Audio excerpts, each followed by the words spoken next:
Papá escribió: "No nos llames, no nos visites, estás fuera". Mi hermana le dio like al mensaje. Yo respondí: perfecto, mañana mismo cancelo los pagos automáticos. Para medianoche, el chat se había convertido en una tormenta de llamadas perdidas y mensajes histéricos. Todo empezó en el almuerzo familiar del domingo. Mi novia Elena había venido conmigo por primera vez después de 6 meses de relación. Mamá había fallecido hacía 3 años y desde entonces yo me había convertido en el sostén de la casa. Pagaba el alquiler del departamento de papá, las tarjetas de crédito de mi hermana Lucía, los servicios, el supermercado, todo. Ganaba bien como ingeniero de sistemas y pensé que era mi deber ayudarlos. Elena era maestra de primaria, sencilla, con esa risa contagiosa que iluminaba cualquier lugar. Llegó con un postre que había preparado ella misma y flores para papá. Lucía la miró de arriba a abajo con desprecio. Apenas cruzó la puerta. Mi hermana trabajaba como asistente en una clínica dental, pero gastaba como si fuera dueña del lugar. Siempre con ropa de marca, uñas perfectas, cabello en la peluquería cada semana. La tensión empezó cuando nos sentamos a comer. Lucía soltó, con esa voz aguda que usaba cuando quería humillar a alguien, que si yo seguía con Elena, ella no volvería a las reuniones familiares. Dijo que una maestra de escuela pública no estaba a nuestra altura, que la familia tenía un nivel que mantener. Papá asintió mientras cortaba su carne, como si mi hermana estuviera diciendo algo razonable. Elena apretó mi mano por debajo de la mesa. Sentí cómo temblaba. Le dije a Lucía que se callara, que Elena era mi pareja y merecía respeto. Mi hermana se rió, esa risa falsa que me ponía los nervios de punta. Papá dejó los cubiertos y me miró con esos ojos fríos que había desarrollado después de la muerte de mamá. Dijo que Lucía tenía razón, que él esperaba que yo trajera a alguien con más clase, con mejor posición. Una doctora, una ingeniera, alguien que aportara algo a la familia. La traición me golpeó como un puño en el estómago. Este era el hombre por el que yo trabajaba 12 horas al día, el mismo que me llamaba cada semana pidiendo adelantos porque se había quedado sin plata antes de fin de mes. La misma familia por la que yo había cancelado vacaciones, había rechazado ascensos que requerían mudanza, había pospuesto mi propia vida. Me levanté de la mesa, Elena también. Papá levantó la voz diciendo que si salía por esa puerta defendiendo a esa mujer mediocre, no volviera. Lucía agregó que ya estaba cansada de tener un hermano tan poco ambicioso, tan conformista con su vidita simple, que ella se avergonzaba de decir que su hermano salía con una maestra de barrio. Miré a Elena. Tenía lágrimas en los ojos, pero mantenía la cabeza en alta. En ese momento supe que valía más que todos ellos juntos. Tomé mi chaqueta y le tendí la mano. Salimos sin decir palabra mientras Lucía gritaba que no volviera a pedirles nada, que ellos estaban mejor sin mí. Esa noche, sentado en mi departamento con Elena dormida en mi hombro, revisé mi teléfono. Papá había enviado ese mensaje al grupo familiar. 5 palabras que cambiaron todo. Lucía había reaccionado con un corazón rojo y un pulgar arriba. Habían celebrado echarme de sus vidas. Abrí mi aplicación bancaria. Revisé cada pago automático que tenía programado. El alquiler de papá, $1,200 mensuales. Las 3 tarjetas de crédito de Lucía, saldos que sumaban casi $2,000 al mes. Los servicios de luz, gas, internet, cable de la casa de papá, $350. El seguro médico privado de ambos, $400. La cuota del auto de Lucía, $500. El gimnasio de ella, $80. Hasta la suscripción de streaming que usaban. Mi dedo se detuvo sobre cada botón de cancelación. Durante 3 años había sido su banco personal. 3 años en los que Lucía presumía en Instagram su vida de lujos, mientras yo comía fideos 2 veces al día para llegar a fin de mes. 3 años en los que papá me trataba como un cajero automático, nunca un hijo.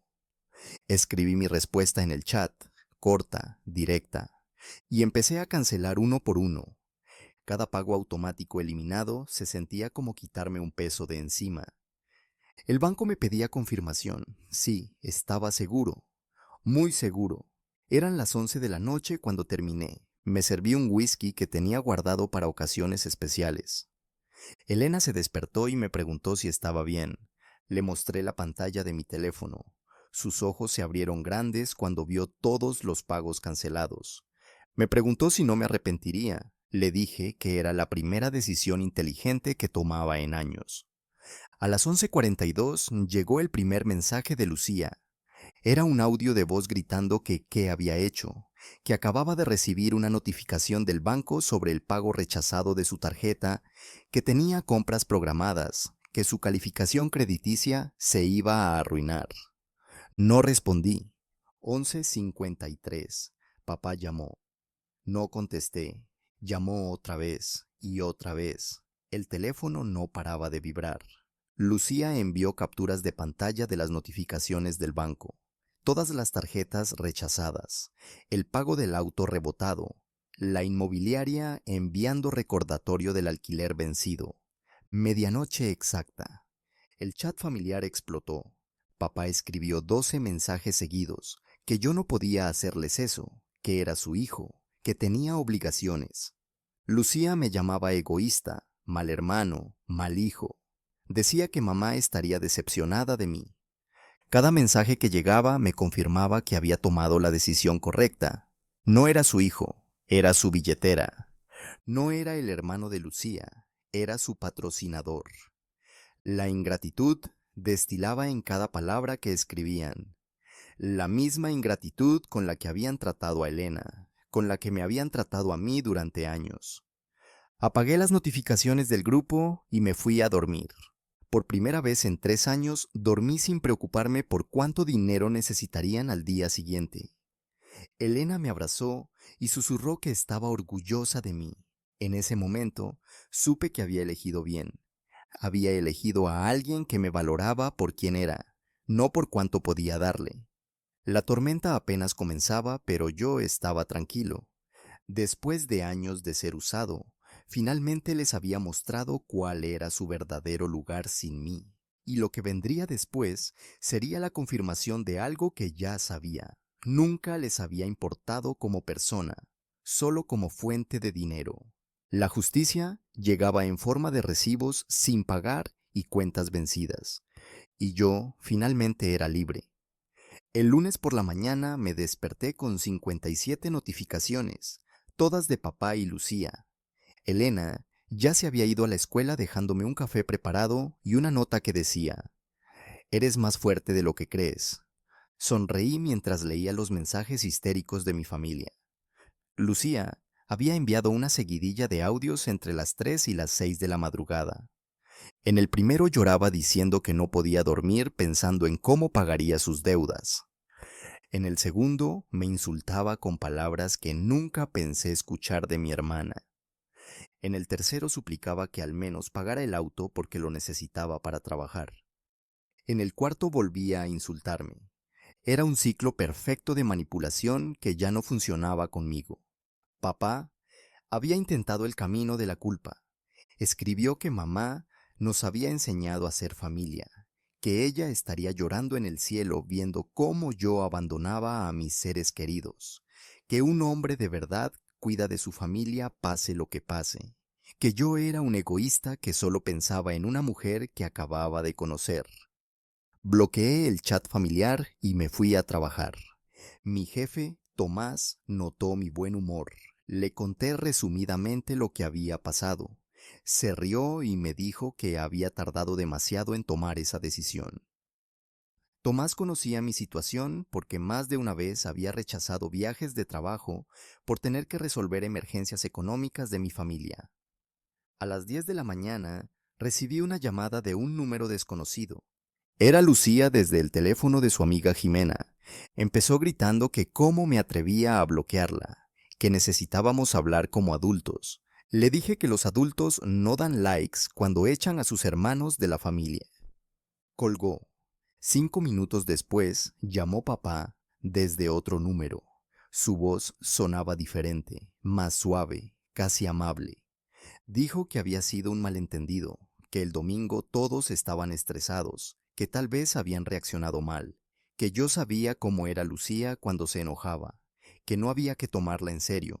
Le pregunté si Elena debía tomar en serio los insultos o solo fingir que no pasó nada. Se quedó en silencio. Luego dijo que bueno, que tal vez Lucía se había pasado, pero que eso no justificaba dejarlo sin dinero de un día para otro. Ahí estaba la verdad.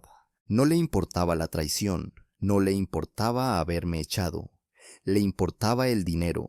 Le dije que él mismo me había dicho que no volviera, que estaba cumpliendo su deseo.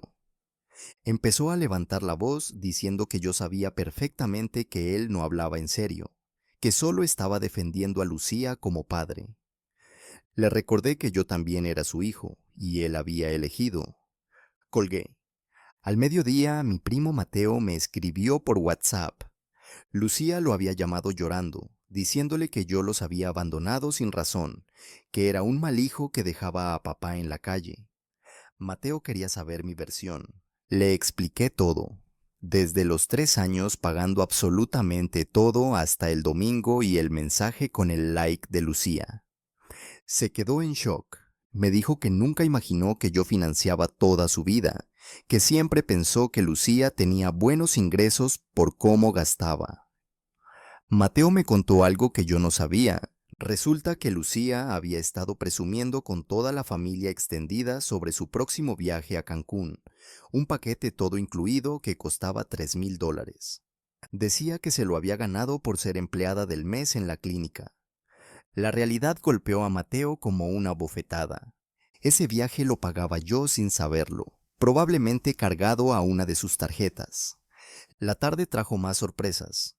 Mi tía Adriana, hermana de mamá, me llamó furiosa. Pero no conmigo, con papá.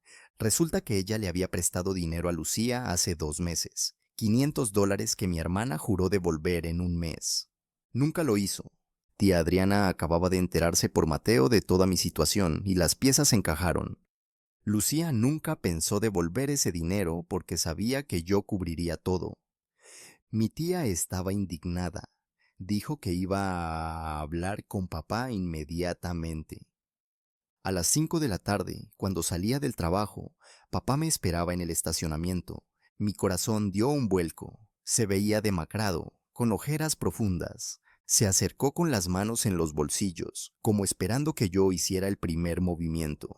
Me preguntó si podíamos hablar. Le dije que tenía 10 minutos antes de ir a buscar a Elena. Papá empezó con el discurso preparado, que había reflexionado, que tal vez habían sido muy duros con Elena, que me pedía que reconsiderara mi decisión. No dijo "lo siento", no dijo que se arrepentía. Solo quería que reconsiderara como si fuera un capricho mío y no una consecuencia directa de sus acciones. Le pregunté directamente, ¿te arrepientes de haberme echado o te arrepientes de perder mi dinero? Se quedó callado mirando al suelo. Esa pausa me dio toda la respuesta que necesitaba. Le dije que durante 3 años había sacrificado mi vida por ellos. Había trabajado hasta el agotamiento para que no les faltara nada, y en un solo domingo descubrí que no valía nada para ellos más allá de mi cuenta bancaria. Papá intentó tomar mi brazo, le dije que no me tocara. Sus ojos se llenaron de lágrimas, pero no podía distinguir si era arrepentimiento genuino o desesperación por su situación económica. Me dijo que Lucía estaba desesperada, que el banco la estaba llamando, que la inmobiliaria le había dado aviso de desalojo si no pagaba el alquiler atrasado más el del mes corriente para fin de semana. Algo en su tono me molestó. No vino a disculparse por el daño que me hicieron. Vino a pedirme que salvara a Lucía de las consecuencias de su propia ingratitud. Le pregunté si alguna vez en estos 3 años me había preguntado cómo estaba yo, si sabía que había vendido el auto de mamá, que ella me había dejado para poder pagar sus deudas cuando papá tuvo aquella emergencia médica. Si sabía que había rechazado 3 propuestas de trabajo, mejor pagadas porque requerían mudarme, y él me dijo que no podía dejarlo solo. La cara de papá se descompuso. No sabía nada de eso, o peor aún, nunca le importó saberlo. Le dije que mamá me enseñó a ser familia, pero ellos me enseñaron que la familia solo importa cuando te conviene. Me subí a mi auto y lo dejé ahí parado con las manos vacías, y probablemente entendiendo por primera vez que sus acciones tenían consecuencias reales. Esa noche, Elena me preparó la cena mientras yo le contaba todo. Ella me escuchó en silencio, acariciando mi mano. Cuando terminé, me dijo algo que nunca olvidaré. La verdadera familia no es la que comparte tu sangre, es la que comparte tu carga sin pedir nada a cambio. Tenía razón. Había estado tan cegado por la obligación de ser buen hijo y buen hermano que no vi que ellos nunca cumplieron su parte. El martes por la mañana llegó el golpe más duro para ellos.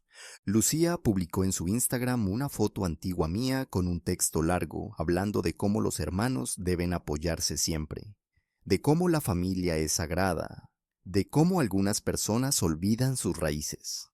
Los comentarios fueron inmediatos, pero no fueron de apoyo para ella. Jimena, su supuesta mejor amiga, comentó: ¿No eras tú la que decía que mi hermano era un fracasado por salir con una maestra, la que celebró cuando tu papá lo echó? Otra amiga común, Andrea, agregó: Lucía, todos vimos tu mensaje en el grupo diciéndole que era un conformista. No te hagas la víctima. Las mentiras de mi hermana se desmoronaban públicamente. Borró la publicación en menos de 15 minutos, pero los screenshots ya circulaban. Mateo me envió capturas. La familia extendida había creado un grupo sin papá y sin Lucía. Todos estaban indignados con ellos. Tía Adriana había contado lo del dinero prestado. Mi tío Sergio reveló que papá le había pedido prestados $1,000 hace un mes, diciendo que era para un tratamiento médico urgente, cuando en realidad Lucía lo usó para comprarse un celular nuevo. La verdad salía a la luz como agua reventando una represa. Mi teléfono sonó. Era un número nuevo otra vez. Lucía, llorando histéricamente, diciendo que yo había arruinado su vida, que por mi culpa había quedado como mentirosa frente a todos, que sus amigas la estaban dejando de lado. Le dije que ella sola había arruinado su vida con sus acciones, que yo solo dejé de financiar su espectáculo. Gritó que era un monstruo y colgó. Pero lo que vino después fue lo que realmente me confirmó que nunca volvería atrás. Esa misma tarde, Elena recibió un mensaje de Instagram de una cuenta falsa. Era Lucía. El mensaje decía: disfruta mientras puedas. Cuando Diego se canse de tu mediocridad, va a volver arrastrándose. Y nosotros no lo vamos a recibir. Eres una cualquiera que destruyó una familia. Elena me mostró el mensaje con lágrimas en los ojos. La traición ahora atacaba a la persona que yo amaba, la persona que no había hecho nada más que ser auténtica y amarme de verdad. Tomé capturas de todo y las guardé. Presentí que las necesitaría. Esa noche no pude dormir, no por culpa, sino por rabia. Una rabia fría que me hizo entender que esto no terminaría fácilmente. Mi familia no aceptaría perder su fuente de ingresos sin pelear. Y la pelea apenas comenzaba. El miércoles amaneció con una nueva estrategia de mi familia. Papá había reclutado refuerzos. Mi abuela paterna, la única persona de la familia que realmente podía hacerme sentir culpable. A las 8 de la mañana sonó mi timbre. Abrí pensando que era el portero y me encontré con la abuela Carmen parada ahí con su bastón y su mirada severa. Entró sin que la invitara, se sentó en mi sofá y me miró con esos ojos que habían visto 82 años de vida. Me dijo que papá la había llamado llorando, diciéndole que yo los había abandonado por una mujer, que Lucía estaba al borde de un colapso nervioso porque iba a perder todo, que yo era el único que podía salvar a la familia. Me senté frente a ella y le pregunté si papá le había contado todo. Negó con la cabeza. Le expliqué cada detalle: los 3 años de pagos, los insultos a Elena, el mensaje de expulsión, el like de celebración de Lucía. Saqué mi teléfono y le mostré todo: las capturas, los audios, los mensajes del grupo. La cara de mi abuela cambió con cada evidencia. Cuando terminé, la abuela Carmen se quedó en silencio largo rato. Luego golpeó el piso con su bastón, ese gesto que hacía cuando estaba verdaderamente enojada. Dijo que su hijo y su nieta eran unos desagradecidos, que ella no había criado a papá para que usara a sus hijos como cajeros automáticos, que mamá estaría avergonzada de verlos así. La abuela se levantó con dificultad, le ayudé, me tomó la cara con sus manos arrugadas y me dijo: Diego, tu mamá te enseñó a ayudar, no a dejarte humillar. Hiciste bien. Me besó la frente y se fue. Cuando cerré la puerta, sentí que acababa de ganar el apoyo de la única persona cuya opinión realmente me importaba en esa familia. 2 horas después, papá me llamó furioso desde otro número. Me gritó que cómo me atrevía a llenarle la cabeza de mentiras a la abuela, que ahora ella estaba enojada con él, que dejara de manipular a la familia. Le dije que yo solo le mostré la verdad que él ocultó, que si no quería quedar mal, no debió haberme tratado mal. Colgó gritando improperios. El jueves las cosas escalaron. Lucía apareció en mi trabajo. La recepcionista me avisó que mi hermana estaba en el lobby pidiendo verme con urgencia. Bajé, más por curiosidad que por otra cosa. Lucía se veía destruida, sin maquillaje, con el cabello descuidado, ropa arrugada. Nada que ver con la mujer impecable que presumía en redes sociales. Me suplicó que habláramos en privado. Salimos a la cafetería de al lado. Ordenó un café que no tocó. Empezó diciéndome que había sido una tonta, que estaba arrepentida, que el domingo había actuado por impulso. Le pregunté por el like que le dio al mensaje de papá. Se quedó callada. Luego dijo que fue un error, que no pensó, que solo reaccionó sin leer bien. Le mostré la captura. El mensaje de papá era clarísimo: no nos llames, no nos visites, estás fuera. Imposible malinterpretarlo. Su like fue intencional, fue celebración. Lucía empezó a llorar diciendo que yo no entendía la presión que ella sentía, que siempre fue comparada conmigo, que papá siempre me prefirió, que por eso actuó así, por celos acumulados. Sentí una mezcla de pena y decepción. Le dije que entendía los celos entre hermanos, que era algo normal, pero que usar eso para justificar 3 años de abusar de mi dinero y luego celebrar mi expulsión era imperdonable. Que si tanto me envidiaba, debió haber trabajado en superarse ella misma, no en destruirme. Lucía cambió de táctica. Sacó su teléfono y me mostró las notificaciones de las deudas. El auto iba a ser embargado. 3 tarjetas en cobranza judicial. La inmobiliaria había iniciado el desalojo. Su vida financiera era un desastre. Me dijo que necesitaba que al menos pagara una vez más para poder poner todo en orden y buscar soluciones. Le pregunté cuántas veces más necesitaría después de esa. No supo qué responder. Le dije la verdad. Si pagaba una vez más, ella volvería a acomodarse a esa dinámica. No aprendería, no cambiaría, solo pospondría el inevitable colapso de su vida de mentiras. Necesitaba tocar fondo para entender que las acciones tienen consecuencias. Mi hermana me llamó monstruo. Dijo que mamá se avergonzaría de mí. Le respondí que mamá se avergonzaría de ver en qué se convirtió ella. Una mujer de 30 años que nunca aprendió a vivir con sus propios medios, que gastaba dinero ajeno en lujos mientras su hermano se sacrificaba. Lucía se levantó de la mesa gritando que algún día yo necesitaría ayuda y nadie estaría ahí para mí. Salió llorando. Volví a mi oficina con el corazón pesado, pero la conciencia tranquila. Tomás me vio entrar y me preguntó cómo había ido. Le conté. Me dijo que había sido duro, pero necesario, que a veces el amor verdadero significa dejar que las personas se enfrenten sus propios errores. Tenía razón. Esa tarde Elena me invitó a cenar con sus padres. Estaba nervioso. Después de lo del domingo, enfrentar a otros padres me aterraba. Pero la familia de Elena fue completamente diferente. Su papá, don Manuel, era plomero.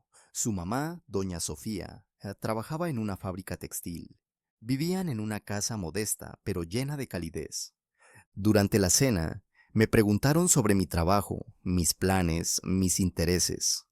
No hubo juicios, no hubo evaluaciones de mi nivel social o económico. Don Manuel me contó historias de cuando Elena era niña. Doña Sofía me mostró fotos familiares. Me trataron como uno más desde el primer momento. Cuando estábamos tomando el postre, don Manuel me dijo algo que me partió el alma. Diego, Elena nos contó lo que pasó con tu familia. Quiero que sepas que aquí siempre vas a tener un lugar. La familia no es solo sangre, es respeto y cariño. Sus palabras me quebraron. Lloré ahí en su mesa sin poder contenerme. Doña Sofía me abrazó como mamá solía hacerlo. Esa noche entendí lo que me había estado perdiendo. Una familia de verdad no te mide por tu cuenta bancaria, no te usa y luego te desecha. Te acepta, te apoya, te quiere sin condiciones. Y yo acababa de encontrar eso en las personas menos esperadas. El viernes recibí un correo electrónico de un remitente desconocido. Era un documento legal. Papá me estaba demandando por abandono de obligaciones filiales. Decía que yo tenía la obligación legal de mantenerlo, porque él estaba en una edad vulnerable y yo era su único hijo varón. Adjuntaba facturas de 3 años de gastos, donde yo aparecía como pagador. Llamé a un abogado conocido, Gonzalo. Le expliqué la situación. Se rió cuando leyó la demanda. Me dijo que papá no tenía ninguna base legal. Yo era mayor de edad, él también. No había ningún acuerdo escrito de manutención. Y sobre todo, él mismo me había echado de la familia por escrito. Me dijo que esto era más un intento de intimidación que una demanda seria.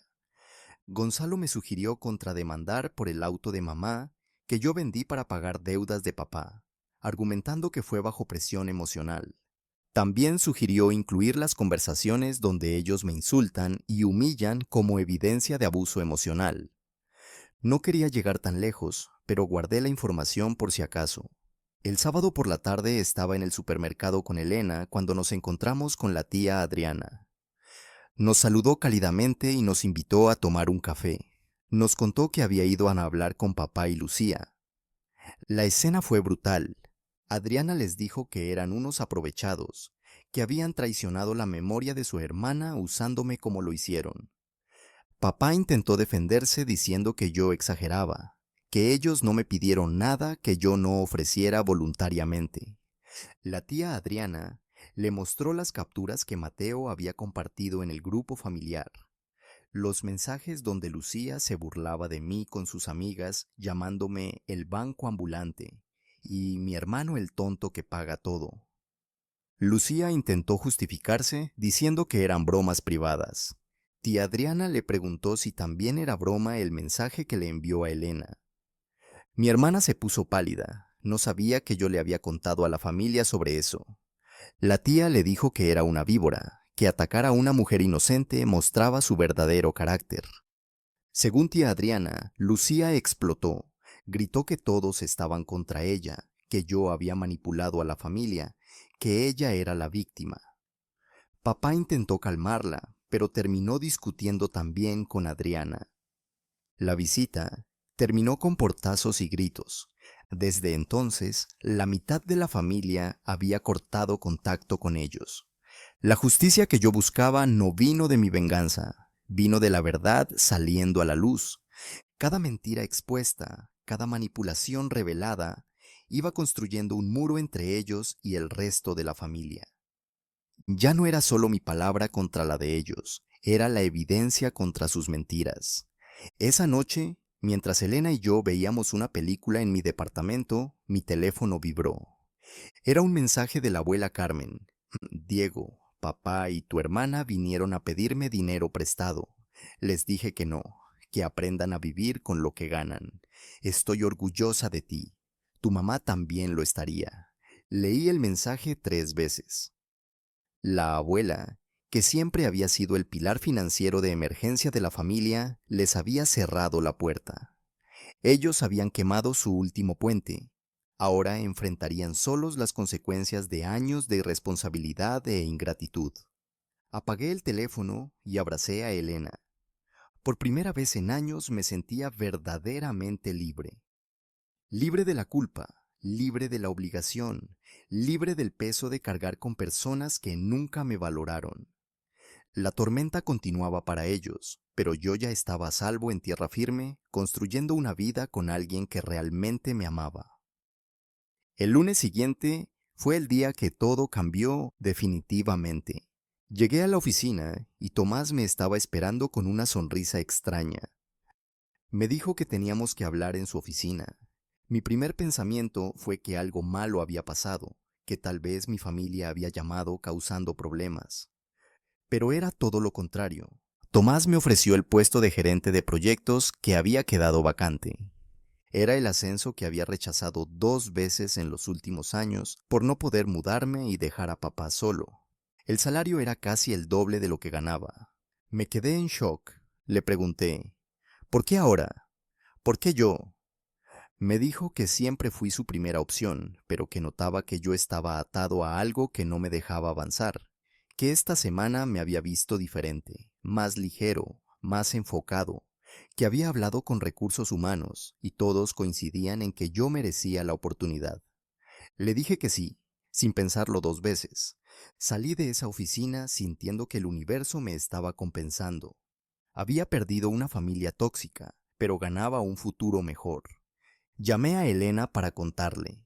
Gritó de emoción por el teléfono. Me dijo que quería celebrar, que esa noche saldríamos a cenar a un lugar especial, pero la celebración tendría que esperar. A las 3 de la tarde, recibí una llamada de la abuela Carmen. Su voz sonaba cansada. Me dijo que papá había ido a su casa esa mañana completamente desesperado. Le había confesado que debía 2 meses de alquiler, que la inmobiliaria ya había iniciado el proceso de desalojo, que tenía una semana para desocupar el departamento. La abuela me preguntó si yo sabía algo de esto. Le dije que sí, que era la consecuencia natural de dejar de pagar su alquiler. Me preguntó si no sentía ninguna responsabilidad. Le respondí con otra pregunta. ¿Sintió él alguna responsabilidad cuando me echó de su vida? La abuela suspiró. Me dijo que tenía razón, pero que verlo así le dolía. Le dije que a mí también me dolió, pero que era su momento de aprender. Esa tarde, mientras trabajaba en mi nueva propuesta de proyecto, recibí un mensaje de Mateo. Me enviaba fotos de una publicación que Lucía había hecho en un grupo de Facebook de ayuda económica. El título decía, Ayuda urgente, hermano cruel nos dejó en la calle. En el texto contaba una versión completamente distorsionada de los hechos. Según su relato, ella y papá habían ayudado al hermano menor durante años cuando él no conseguía trabajo. Le habían dado techo, comida, pagado sus estudios. Ahora que él tenía un buen empleo, los había abandonado por una mujer interesada. Pedía donaciones para pagar el alquiler y evitar el desalojo. Ya tenía 230 reacciones de pena y varios comentarios ofreciendo ayuda. Algo dentro de mí se rompió. Una cosa era la traición en privado, otra muy distinta era la difamación pública. Le pedí a Mateo que me pasara el link del grupo. Me uní con mi cuenta real y publiqué mi versión completa. Adjunté capturas de los pagos bancarios de 3 años, las conversaciones donde me insultaban, el mensaje donde me echaron, el like de Lucía, el mensaje que le envió a Elena. La reacción fue inmediata. Los comentarios de apoyo a Lucía se transformaron en indignación hacia ella. Gente que había ofrecido dinero exigía explicaciones. Una mujer que había transferido $50 pedía devolución amenazando con denunciarla por estafa. El post fue eliminado en menos de 1 hora, pero el daño ya estaba hecho. Lucía me llamó histérica desde otro número. Gritaba que yo había arruinado su única oportunidad de conseguir ayuda, que por mi culpa ahora la estaban insultando en redes, que iba a demandarme por difamación. Le dije que todo lo que publiqué era verdad verificable, que ella fue quien mintió públicamente, que si me demandaba yo contrademandaría por calumnia. Colgó llorando. Esa noche Elena y yo fuimos al restaurante que ella había elegido, un lugar pequeño pero elegante, con velas en las mesas y música suave. Durante la cena, me contó que había hablado con sus papás sobre nosotros, sobre nuestro futuro, que don Manuel le había dicho que yo era un buen hombre, que se notaba que la amaba de verdad. Después del postre, Elena puso su mano sobre la mía. Me dijo que había visto cómo manejé toda la situación con mi familia, que le gustaba mi fortaleza pero también mi vulnerabilidad, que quería estar conmigo en las buenas y en las malas, que para ella yo ya era parte de su familia, y su familia era ahora también la mía. Sentí que mi corazón se expandía. Le dije que ella había sido mi salvación en el momento más oscuro, que sin su apoyo tal vez hubiera cedido a las manipulaciones de mi familia, que me había enseñado lo que significaba ser amado sin condiciones. Nos besamos ahí en medio del restaurante sin importarnos las miradas. Pero la noche no había terminado. Cuando llegamos a mi departamento, encontramos una nota pegada en mi puerta. La letra era de papá. El mensaje era corto pero devastador. Diego, Lucía está en el hospital. Intentó quitarse la vida. Necesitamos que vengas. Papá. El mundo se detuvo. Elena leyó la nota sobre mi hombro. Me preguntó qué iba a hacer. Honestamente no lo sabía. Parte de mí quería correr al hospital. Otra parte sospechaba que era una manipulación más. Llamé a Mateo. Me confirmó que Lucía estaba hospitalizada, pero que según los médicos fue más un gesto dramático que un intento real. Había tomado 4 pastillas para dormir, sabiendo que papá llegaría en 1 hora. Mateo me dijo que papá estaba usando esto para hacer que yo me sintiera culpable, diciéndole a todos que yo había llevado a Lucía a eso, que varios familiares ya estaban en el hospital y que el ambiente estaba tenso. Algunos me defendían, otros me culpaban. Decidí ir, pero no solo. Elena insistió en acompañarme. Don Manuel también vino. Dijo que yo podría necesitar testigos de lo que pasara. Llegamos al hospital cerca de la medianoche. La sala de espera estaba llena de familiares. Cuando entré, el silencio cayó como una losa. Papá estaba sentado en una esquina con la cara entre las manos. Levantó la vista cuando me vio. Sus ojos estaban rojos, hundidos. Se levantó y caminó hacia mí. Por un momento pensé que me abrazaría. En cambio levantó la mano y me abofeteó frente a todos. El golpe resonó en el silencio. Sentí el ardor en mi mejilla. Papá empezó a gritar que yo había destruido a mi hermana, que su intento de suicidio era mi culpa, que yo era un monstruo sin corazón, que mamá estaría horrorizada de ver en qué me convertí. No me moví, no respondí, solo lo miré fijamente. Don Manuel dio un paso adelante poniéndose entre nosotros. Le dijo a papá que si volvía a tocarme, llamaría a seguridad. Tía Adriana también se acercó diciéndole a papá que se calmara, que estaba actuando como un loco. El médico salió en ese momento. Dijo que Lucía estaba estable, que no había riesgo vital, que la dosis que tomó era insuficiente para causar daño real, que permanecería en observación pero podría irse por la mañana. Papá exigió verla. El médico dijo que solo podía pasar un familiar por vez. Papá me miró desafiante. Me dijo que yo no me atrevería a entrar, que Lucía no querría verme. Le dije al médico que quería ver a mi hermana. Papá intentó detenerme, pero Mateo lo sujetó. Entré a la habitación con Elena y don Manuel esperando afuera. Lucía estaba acostada, pálida, con los ojos cerrados. Cuando escuchó mis pasos, los abrió. Esperaba ver odio, pero solo vi cansancio. Me senté en la silla junto a su cama. Le pregunté por qué lo había hecho. Primero no respondió. Luego, con voz quebrada, me dijo que no soportaba la vergüenza, que todos la juzgaban, que había perdido todo. Le dije que ella sola había destruido su vida con sus decisiones, que yo solo había dejado de ser su cómplice. Lucía empezó a llorar diciendo que no sabía cómo vivir sin ayuda, que nunca aprendió porque siempre estuve yo ahí para resolverlo todo, que tenía miedo de enfrentar el mundo real. Por primera vez en años, mi hermana estaba siendo honesta. Le dije que todavía podía aprender, que no era tarde para cambiar, pero que tenía que hacerlo sola, sin mi dinero, sin manipulaciones. Que yo estaría dispuesto a ayudarla emocionalmente, a aconsejarla, pero nunca más económicamente, que necesitaba tocar fondo para poder levantarse de verdad. Lucía asintió débilmente. Me preguntó si alguna vez podría perdonarla. Le dije que el perdón llevaría tiempo, que primero necesitaba ver cambios reales, no promesas vacías, que el like que le dio a mi expulsión seguía doliendo, que sus insultos a Elena seguían siendo imperdonables, pero que si realmente cambiaba, tal vez algún día podríamos reconstruir algo. Salí de esa habitación sintiéndome extraño, no aliviado, no victorioso, solo cansado. Papá me esperaba afuera con expresión furiosa. Me dijo que no me perdonaría nunca por esto. Le respondí que yo tampoco lo perdonaría a él por años de abuso emocional y manipulación, que la diferencia era que yo podía vivir sin su perdón, pero él tendría que aprender a vivir sin mi dinero. La familia se dividió ahí mismo. Algunos se pusieron del lado de papá, otros del mío. Pero los que realmente importaban, como la abuela Carmen, tía Adriana y Mateo, me apoyaron. Eso era suficiente. Salimos del hospital cuando amanecía.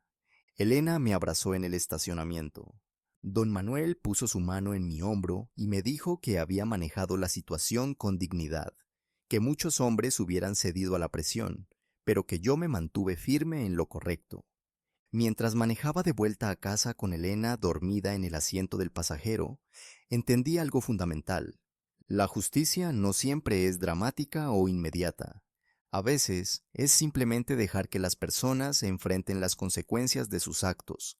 Y eso finalmente estaba pasando. Los siguientes meses fueron de transformación silenciosa.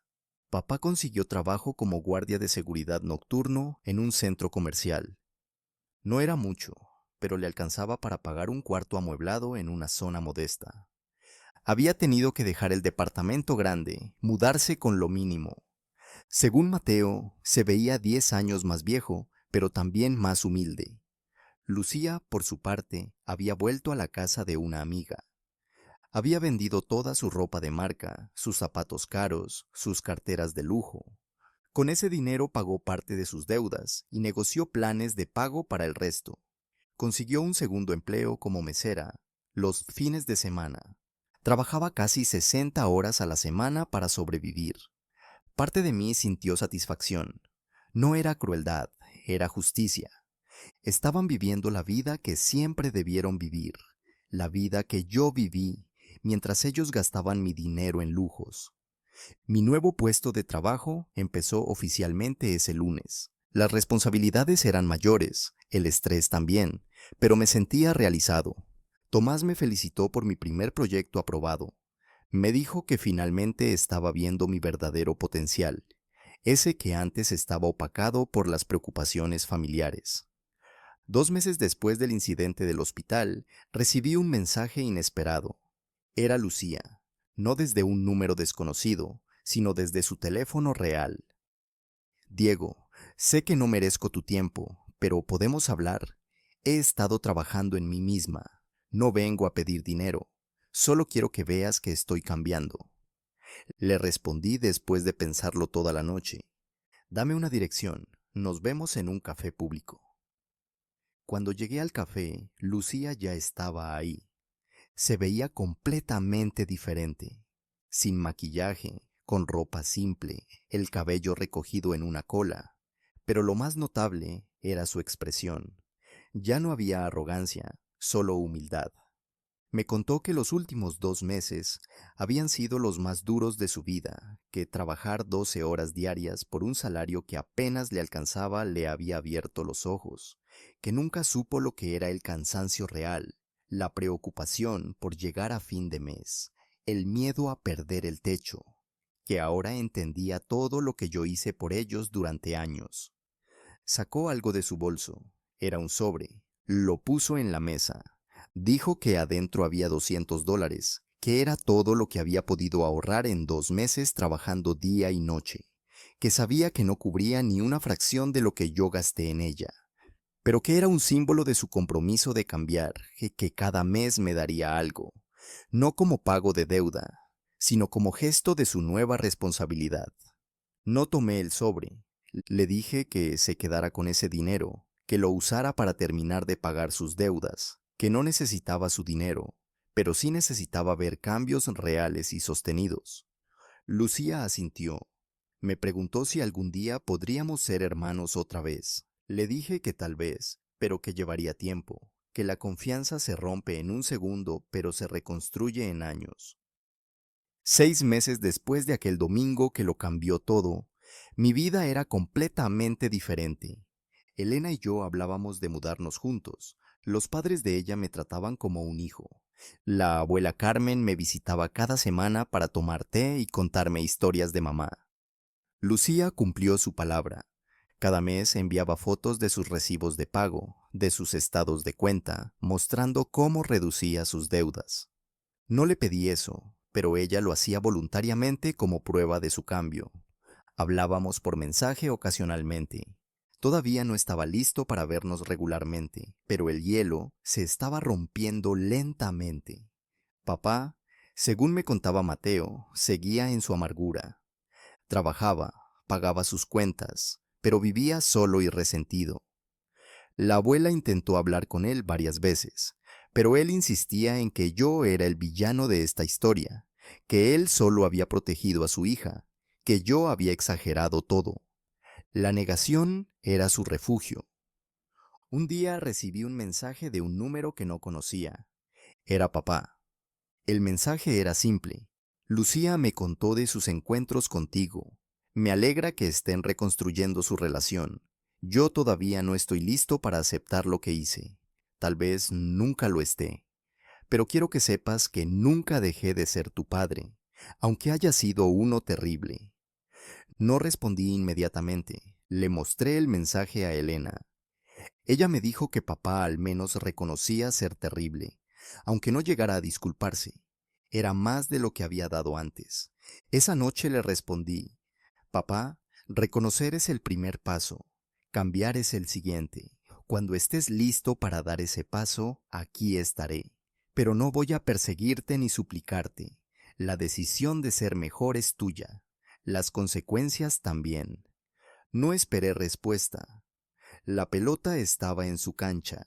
Un año después de aquella cena del domingo, Elena y yo nos mudamos juntos a un departamento más grande. Don Manuel y doña Sofía nos ayudaron con la mudanza. La abuela Carmen donó algunos muebles de su casa. Mateo pintó las paredes. Fue un esfuerzo familiar real, de la familia que yo había elegido y que me había elegido a mí. Lucía apareció el día de la mudanza con una planta y una tarjeta. La planta era un árbol pequeño de limones. La tarjeta decía, para que tu nuevo hogar tenga raíces fuertes y frutos dulces. Me abrazó y conoció formalmente a la familia de Elena. Se llevaron bien. Lucía había cambiado tanto que costaba reconocer a la mujer arrogante de hace un año.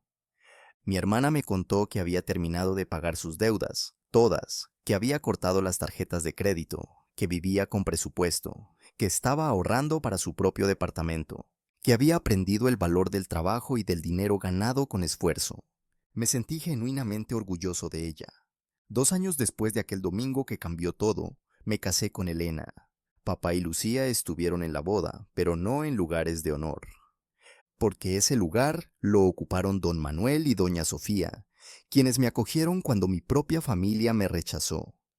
Lucía tiene su propio departamento ahora, un trabajo estable como supervisora en la clínica, y está estudiando una carrera técnica en las noches. Tiene novio, un mecánico trabajador que la valora por quien es, no por lo que puede comprarle. Me presenta con orgullo como su hermano, y yo lo hago también. Papá sigue trabajando como guardia, pero ahora en un horario menos demandante. Vive en un departamento pequeño pero digno. Viene a cenar una vez al mes. Nunca pide dinero. Cuando ofrecí ayudarlo a no mudar a un lugar mejor, rechazó diciendo que necesitaba vivir con lo que él ganaba, que era su forma de honrar el cambio.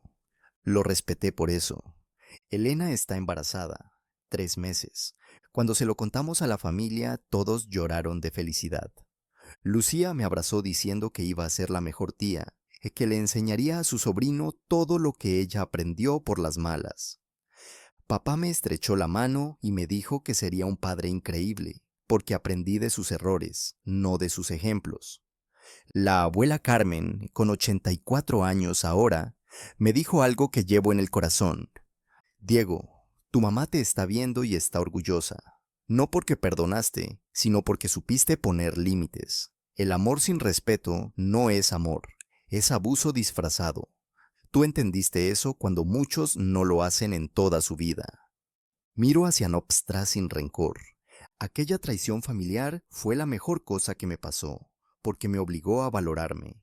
Me enseñó que la lealtad no se debe a la sangre, sino al trato, que ayudar no significa sacrificarse hasta desaparecer, que el amor propio no es egoísmo, es supervivencia.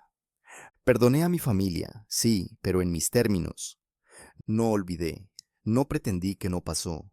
Construí una relación nueva sobre bases diferentes, y ellos tuvieron que ganarse su lugar en mi vida, no exigirlo. Hoy soy gerente regional en mi empresa. Gano bien, vivo bien, pero lo más importante, soy feliz. Elena me despierta cada mañana con un beso y un café. Los domingos desayunamos con sus papás. Los miércoles, la abuela viene a tomar té. Una vez al mes, Lucía, papá y yo cenamos juntos, reconstruyendo lentamente lo que se rompió. La justicia llegó no como venganza, sino como consecuencia natural. Ellos perdieron años de mi vida y mi confianza. Yo gané libertad, amor verdadero y una familia elegida que me valora. No hay final más justo que ese. ¿Alguna vez has sentido que tu generosidad era confundida con obligación? ¿Que tu familia te valoraba más por lo que dabas que por quién eras? Esta historia nos enseña que establecer límites no es crueldad, es amor propio. Que a veces la mejor forma de ayudar a alguien es dejar de rescatarlos de las consecuencias de sus propias decisiones, y que la verdadera familia no es la que comparte tu sangre, sino la que comparte tu carga sin pedir nada a cambio. Si has vivido algo similar, si has tenido que tomar la difícil decisión de alejarte de quienes te usaban, déjame tu historia en los comentarios. Y si este relato te hizo reflexionar sobre tus propias relaciones, no olvides dejar tu like y suscribirte al canal para más historias reales de superación y justicia.